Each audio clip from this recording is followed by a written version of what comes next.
ನಮಸ್ಕಾರ, ನಾನು ವೆಲ್ಮೆಗ್ನ ಐ ಹಾಸ್ಪಿಟಲ್ನ ಸಿಬ್ಬಂದಿಯಾಗಿದ್ದೇನೆ.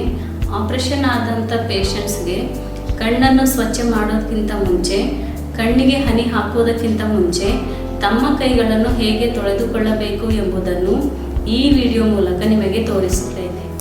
ಸಾಮಾನ್ಯವಾಗಿ ಎಲ್ಲ ಅಂಗಡಿಗಳಲ್ಲಿ ಸಿಗುವಂಥ ಲೈಫ್ಬಾಯ್ ಸೋಪ್ ಅಥವಾ ಡೆಟಾಲ್ ಸೋಪನ್ನು ತೆಗೆದುಕೊಂಡು ತಮ್ಮ ಕೈಗಳನ್ನು ತೊಳೆದುಕೊಳ್ಳಬೇಕು.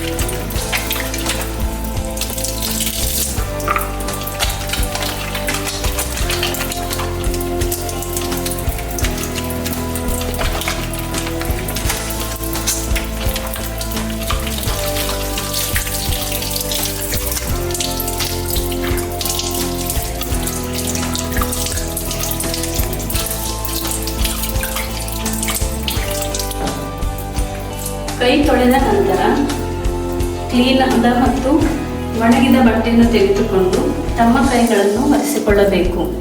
ಇದರಿಂದ ನಾವು ಕಣ್ಣಿಗೆ ಆಗುವಂಥ ಹಾನಿಯನ್ನು ಮತ್ತು ಇನ್ಫೆಕ್ಷನ್ ಅನ್ನು ತಡೆಗಟ್ಟಬಹುದು. ನಮಸ್ಕಾರ, ನಾನು ವೆಲ್ಮೆಗ್ನ ಐ ಹಾಸ್ಪಿಟಲ್ನ ಸಿಬ್ಬಂದಿಯಾಗಿದ್ದೇನೆ.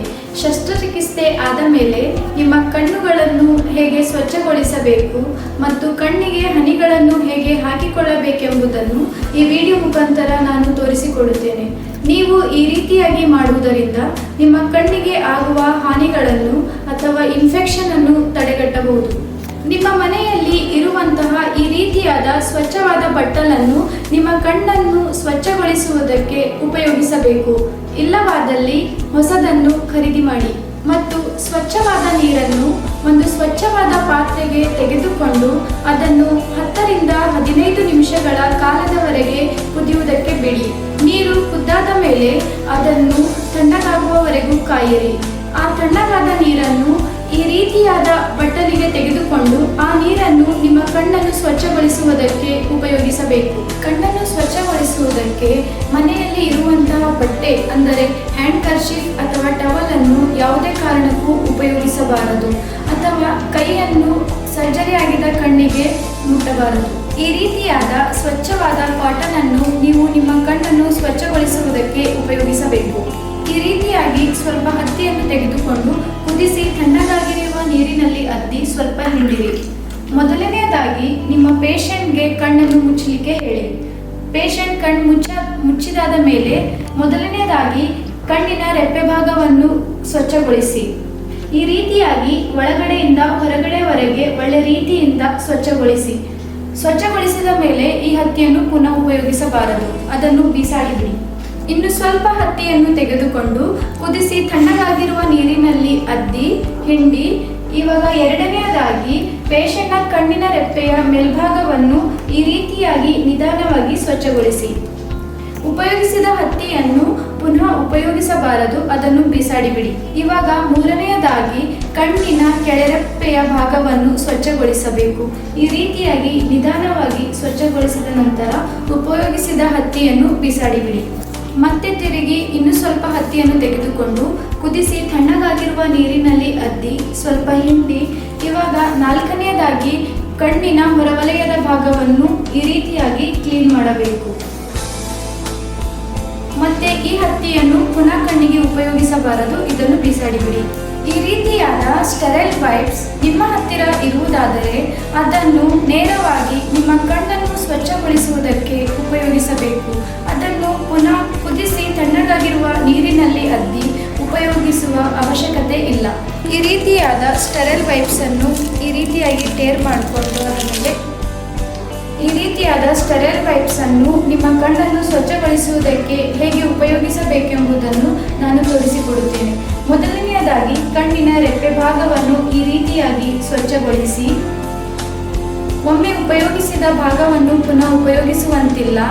ಆದ್ದರಿಂದ ಇವಾಗ ಈ ಭಾಗದಿಂದ ಕಣ್ಣಿನ ಮೇಲ್ರೆಪ್ಪೆಯ ಭಾಗವನ್ನು ಕ್ಲೀನ್ ಮಾಡಿ. ಅದಾದ ಮೇಲೆ ಈ ಫೋಲ್ಡನ್ನು ಓಪನ್ ಮಾಡಿ. ಈ ಫೋಲ್ಡ್ ಓಪನ್ ಮಾಡಿದ ಮೇಲೆ ಇದು ಉಪಯೋಗಿಸದೇ ಇರುವ ಭಾಗದಿಂದ ಕಣ್ಣಿನ ಕೆಳರೆಪ್ಪೆಯ ಭಾಗವನ್ನು ಕ್ಲೀನ್ ಮಾಡಿ. ಅದಾದ ಮೇಲೆ ಪುನಃ ಈ ಉಪಯೋಗಿಸದೇ ಇರುವಂತಹ ಈ ಭಾಗದಿಂದ ಇವಾಗ ಕಣ್ಣಿನ ಹೊರವಲಯವನ್ನು ಕ್ಲೀನ್ ಮಾಡೋಣ. ಇದರಲ್ಲಿ ಗಮನವಿಟ್ಟುಕೊಳ್ಳಬೇಕಾದ ವಿಷಯವೇನೆಂದರೆ ಒಮ್ಮೆ ಉಪಯೋಗಿಸಿದ ಸ್ಟೆರೈಲ್ ವೈಪ್ಸ್ನ ಭಾಗವನ್ನು ಪುನಃ ಉಪಯೋಗಿಸುವಂತಿಲ್ಲ. ಇವಾಗ ಐ ಡ್ರಾಪ್ಸ್ ಅನ್ನು ಹೇಗೆ ಓಪನ್ ಮಾಡುವುದಂತ ಮತ್ತು ಹೇಗೆ ಕಣ್ಣಿಗೆ ಹಾಕಿಕೊಳ್ಳುವುದೆಂಬುದನ್ನು ನಾನು ವಿಡಿಯೋ ಮುಖಾಂತರ ತೋರಿಸಿಕೊಡುತ್ತೇನೆ. ಡ್ರಾಪ್ ಅನ್ನು ಅದರ ಬಾಕ್ಸಿಂದ ಮೊದಲು ಹೊರತೆಗೆಯಿರಿ. ಹೊರತೆಗೆದಾದ ಮೇಲೆ ಸಿಲ್ಲಿಂದ ಓಪನ್ ಮಾಡಿ. ಓಪನ್ ಮಾಡಿದ ಮೇಲೆ ಈ ರಿಂಗನ್ನು ನಿಧಾನವಾಗಿ ಹೊರತೆಗೆಯಿರಿ. ಇವಾಗ ಡ್ರಾಪ್ ಅನ್ನು ಓಪನ್ ಮಾಡುವುದಕ್ಕೆ ಯಾವುದೇ ರೀತಿಯ ಚೂಪಾದ ವಸ್ತು ಅಂದರೆ ನೀಡಲ್ ಅಥವಾ ಸೇಫ್ಟಿ ಪಿನ್ ಅನ್ನು ಉಪಯೋಗಿಸುವಂತಿಲ್ಲ. ಡ್ರಾಪ್ನ ಕ್ಯಾಪ್ ಒಳಗಡೆ ಒಂದು ಪ್ಲಾಸ್ಟಿಕ್ನ ಚೂಪಾದ ವಸ್ತು ಇರುತ್ತದೆ. ನೀವು ಡ್ರಾಪ್ ಅನ್ನು ಈ ರೀತಿಯಾಗಿ ಕ್ಲೋಸ್ ಮಾಡುವುದರಿಂದ ಡ್ರಾಪ್ ಓಪನ್ ಆಗುತ್ತದೆ. ಈ ರೀತಿಯಾಗಿ ನೀವು ನೋಡಬಹುದು. ಡ್ರಾಪ್ ಓಪನ್ ಮಾಡಿದ ಮೇಲೆ ಮೊದಲು ನಿಮ್ಮ ಪೇಷಂಟ್ಗೆ 2 ಕಣ್ಣುಗಳನ್ನು ಓಪನ್ ಮಾಡುವುದಕ್ಕೆ ಹೇಳಿ. ಅದಾದ ಮೇಲೆ ಪೇಷಂಟ್ಗೆ ಸ್ವಲ್ಪ ಮೇಲುಗಡೆ ನೋಡುವುದಕ್ಕೆ ಹೇಳಬೇಕು. ಅದಾದ ಮೇಲೆ ಕೆಳ ರೆಪ್ಪೆಯನ್ನು ಸ್ವಲ್ಪ ಈ ರೀತಿಯಾಗಿ ಎಳೆಯಿರಿ. ಇವಾಗ ಮೇಲ್ಗಡೆಯಿಂದ ಒಂದು ಹನಿಯನ್ನು ಈ ರೀತಿಯಾಗಿ ಹಾಕಿ. ಡ್ರಾಪ್ ಹಾಕುವಾಗ ನೀವು ಯಾವುದೇ ಕಾರಣಕ್ಕೂ ಡ್ರಾಪ್ನ ಟಿಪ್ ಕಣ್ಣಿನ ಭಾಗಗಳನ್ನು ಮುಟ್ಟುವಂತಿಲ್ಲ.